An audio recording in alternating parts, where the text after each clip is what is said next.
자, 그럼 9절부터 이제 마지막 13절까지 얘기하고 12절까지 이제 9절부터 12절을 보면은 여기에 이제 특별한 얘기가 나와요. 내가 너에게 쓴 편지에 뭐라고요?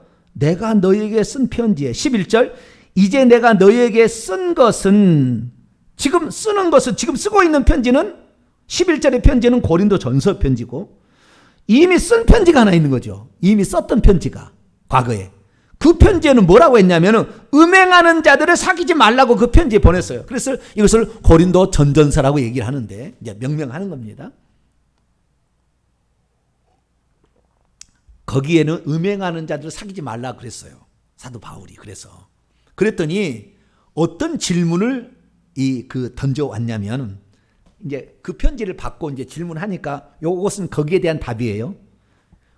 고린도 전전서를 보냈더니 그들이 그럼 이것은 어떻습니까? 라고 하는 것에 관한 답을 지금 여기는 해주는 거예요. 앞에는 지금 어떤 거예요? 그 음행, 근친상간하고 있는 아버지 아내를 취했던 그놈을 쫓아내지 않는 교회를 책망하는 것이고 빨리 쫓으라 하는 것이고 그 다음에 음행에 관한 문제에 대해서 오해를 또 교정을 시켜주는 것이 9절에서 11절입니다. 어떤 교정입니까?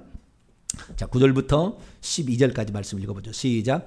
내가 너희에게 쓴 편지에 음행하는 자들을 사귀지 말라 하였거니와 이 말은 이 세상에 음행하는 자들이나 탐욕하는 자들이나 속여 빼앗는 자들이나 우상 숭배하는 자들을 도무지 사귀지 말라 하는 것이 아니니 만일 그리하려면 너희가 세상 밖으로 나가야 할 것이라. 이제 내가 너희에게 쓰는 것은 만일 어떤 형제라 일컫는 자가 음행을 하거나 탐욕을 부리거나 우상 숭배를 하거나 모욕하거나 술 취하거나 속여 빼앗거든 사귀지도 말고 그런 자와는 함께 먹지도 말라. 교제하지 말라는 거죠. 하지 말라 함이라. 밖에 있는 사람들이야 외부인들이야 판단하는 것이야 내게 무슨 상관이 있으리요마는 교회 안에 있는 사람들이야 너희가 판단해야 되지 않겠느냐.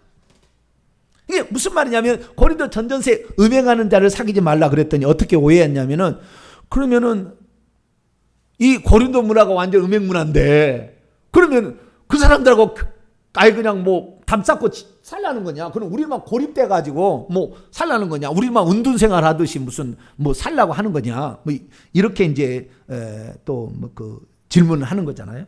사도 바울 얘기가 그러려면은 세상 밖으로 나가야 된다. 이 세상을 떠나서 어디 우주로 저 화성으로 이사를 가야 되는 거 아니냐 이거예요. 왜? 세상 사람은 다 그렇게 문화가 그렇게 돼 있으니까.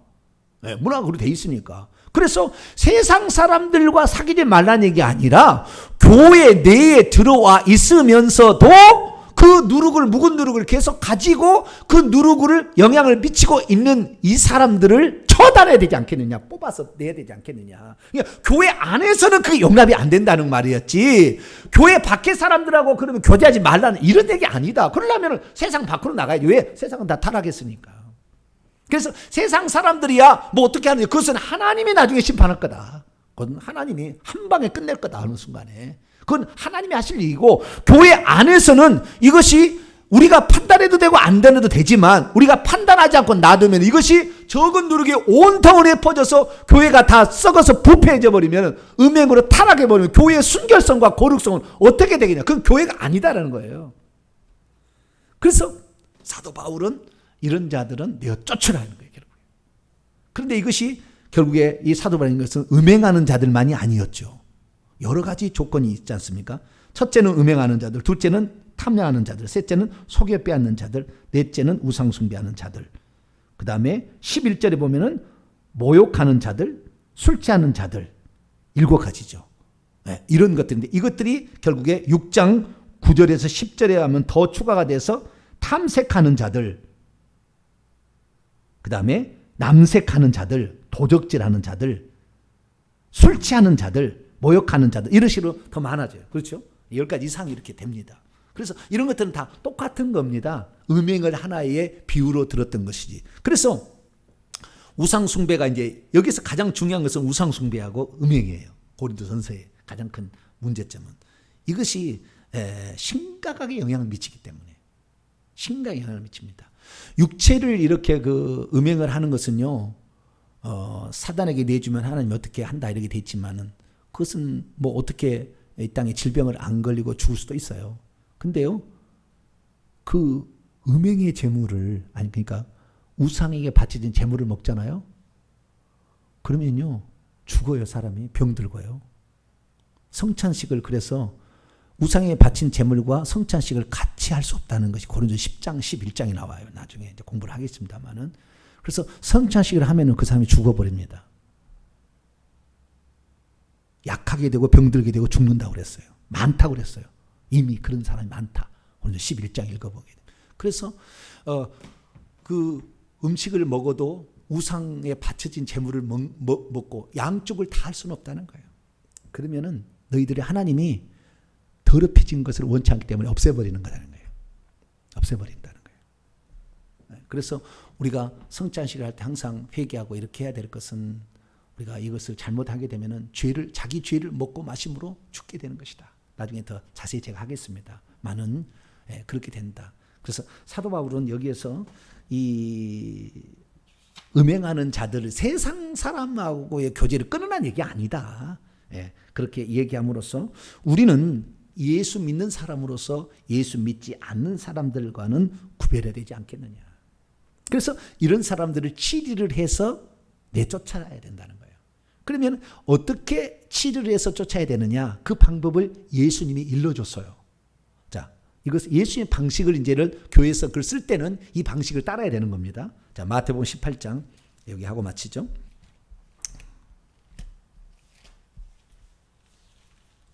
그 범죄한 사람들 어떻게 할 거냐는 거예요. 범죄한 사람들. 15절부터 17절까지. 마태복음 18장 15절에 17절입니다. 읽습니다. 시작. 네 형제가 죄를 범하거든 가서 너와 그 사람과만 상대하여 권고를 해라. 만일 들으면 네가 네 형제를 얻은 것이요. 만일 듣지 않거든 한 명이나 두 사람 이렇게 더 데려가서 두세 증인의 입으로 말마다 확정, 말마다 모든 말에 다 이건 이거 잘하라 이렇게 따지라는 거예요. 그 다음에 17절, 만일 그들의 말도 듣지 않거든 교회의 말하고 교회의 말도 듣지 않거든 이방인과 세리처럼 여기라. 세리와 같이 여기라. 이방의 세리처럼 내버려라 이런 거거든요. 그러니까 먼저는 개인이 가서 얘기를 권면해라. 그거 하나님 원하지 않습니다. 중지하시고 회개하십시오 라고 얘기해야 된다는 거예요. 근데 그래도 말을 듣지 않으면은 두세 사람이 더 가서 얘기를 권면하라는 거예요. 두세 사람 같이 더 가서. 그래서 이건 정확히 말을 이것은 성경이 아니고 이건 아니다. 정확히 알려주라는 거예요. 그래도 얻는다면 괜찮겠지만 그래도 말을 안 들으면 교회에서 다 모여가지고 이런 형제를 어떻게 할까요? 교회에서 말을 해서. 그러면 교회의 순결성과 거룩성을 위해서 우리는 안타깝지만 잠시 동안 이 형제를 우리는 출교하겠습니다. 해서 출교 조치를 내려서 몇 번만 그러면은 교회에서 그렇게 출교 조치 해보면 그 다음부터 그런 일이 있겠어요? 안 그렇겠어요? 우리 어머니가 하는 말은 연금을 한번 본 사람이 있는데 한번 그냥 그런 것을 통해서 무섭게 느껴지는 것이 한번 느껴지게 되면은 그 다음부터는 조심하겠죠. 그런데 그런 일을 한 번도 하지 않으니까 왜 그렇습니까? 이 교회만 교회냐 하는 거예요. 다른 교회 가면 어서 옵시라 하잖아요. 옛날에는 그렇지 않았어요. 그 교회에서 세례 증명서를 떼와야 세례교인을 인정하고 그 교회에서 집사라는 걸 떼와야 집사라고 인정을 한 거예요. 근데 지금은요, 그 안 해와도 그냥 막 인정해 주잖아요. 근데 지금은 장로다, 제 과거에 그런 적이 있어요. 어떤 분이 장로라고 자기가 이 얘기를 써가지고 우리 장로인 줄 알았어요. 이전에 있던 교회에 있었던 일이에요. 장로라고 해서. 그래서 그 장로님을 이제 쭉 지켜봐서 그래서 우리가 6개월을 지켜보거든요. 그리고 6개월 지켜봐서 예배 참석 다 하고 새벽 기도 나오시고 이렇게 하면은 그다음부터 이제 기도를 일부 기도 때 시키고 막 이렇게 오후 찬양때 기도를 시키든지 이렇게 이제 기도를 시켜봅니다. 근데 기도를 한번 시켰어요.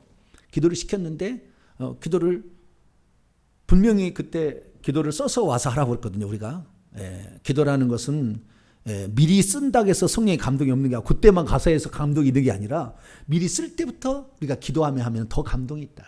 그리고 정제된 언어로 거기서 자랑하고 유세 떨기 위해서 하는 거 아니니까 정제된 언어로 딱 요약돼서 딱 이렇게 해서 해라. 우리 검사까지 하라고 했는데 우리는 검사는 하지는 않았어요. 그러나 이런 방식으로 하십시오라고 일러줬거든요. 그런데 그날 기도를 시켰더니 그냥 올라가서 그냥 계속 주여 또 왔다가 또 주여 막 하다가 막 이러는 거예요. 막 중구난방으로 나가는 거예요. 예? 그래가지고 이제 목사님이 나를 불렀죠. 예, 우리 교육자들을 불러가지고 예, 어떻게 됐느냐 그랬더니 분명히 지시를 했는데 이렇게 했는데 그렇게 하지 않았습니다.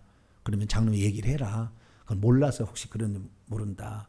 그래가지고 나중에 이제 예, 그렇게 하지 않도록 다시 얘기를 했더니 뭐 이런 놈은 교회가 있냐고. 써서 해야 그것이 기도고 그냥 성령의 감동을 하면 안 돼. 그건 기도 아니냐고. 그리고 갔는데 나중에 알고 보니까 장로가 아니었어요.